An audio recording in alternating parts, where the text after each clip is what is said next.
For those of you who don't know, I wrote and produced and performed in a one-woman show that was me on stage for about an hour. And I would play different characters. I would go back and forth between different characters. I would be characters talking to each other where I'm like da da da da da da da da da da da da da da da in different poses, different voices, different accents.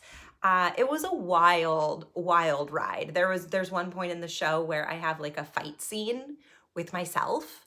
It's just like it was a blast, and I performed that show in a couple fringe festivals, and then I took it to the largest play festival in the entire world. I took it to Edinburgh Fringe, and that was just such a beautiful experience. And what I wanted to share about that experience today is the night I premiered the show.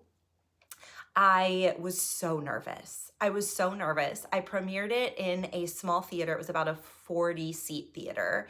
And it was really like only my friends and family. So it was only people who really were like rooting for me and love me. And I know they've got my back.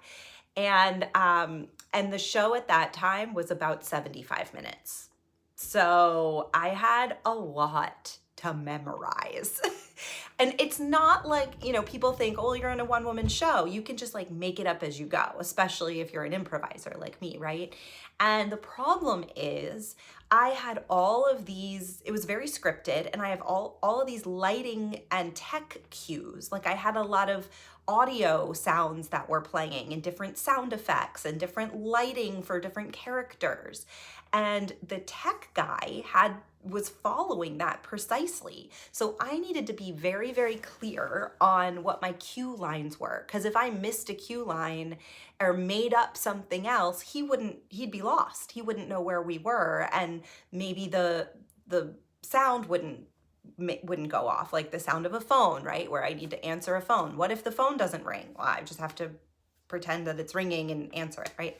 So anyway, it was the premiere night, and I was so nervous. I remember like the couple moments before the show started, I had dry mouth, right? And this is actually a physiological symptom of stage fright, is that you go into fight or flight, right? You go into your survival response.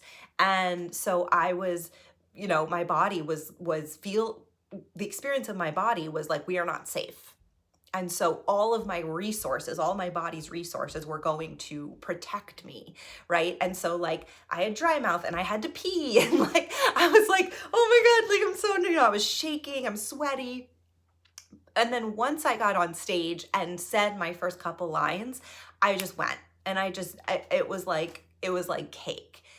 Until I got to this point in the show where in my mind I was like, there's two lines that are like similar at different points in the show. And I was like, I just can't mess up that line. I can't say the wrong line. I can't say the wrong line. And it got to that point and I forgot the line. And I'm there on stage, like frozen, which for what felt like forever, I'm frozen. And I'm like, not saying anything. And it was one of the scariest times because I didn't know what I was going to do. And I'm mentally freaking out, mentally in my head. I'm like, oh my God, I forgot my line. And that's what's going on. I'm just like, the more that I'm in my head, the more I'm freaking out, and the more I'm running this, like this story, right? That like, it's totally, I've botched it. This is the end. Like, we're just going to have to close the curtain and give people their money back and send them home. Like, I should never do this. I'm never going to do this again. And instead, what I did, so I noticed that kind of like mental, like, I took a breath.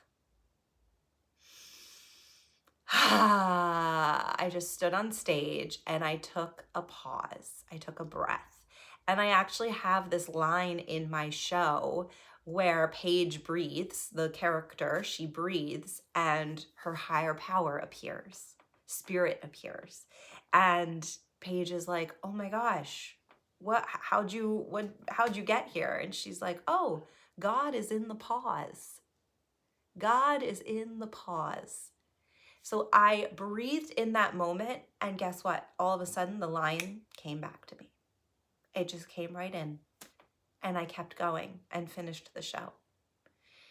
And I think this is such a good lesson, because when we are in our heads and running those stories and in our fight or flight, and our bodies, are having these physiological reactions to what we're experiencing, we forget to pause.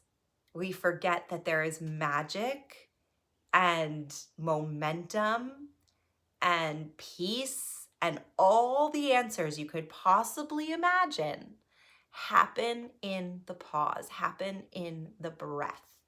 So if you are a speaker, if you are a presenter, if you're somebody who wants to be speaking more and you get stage fright, or if you're a seasoned performer and you love being on stage and you get nervous like I do, breath.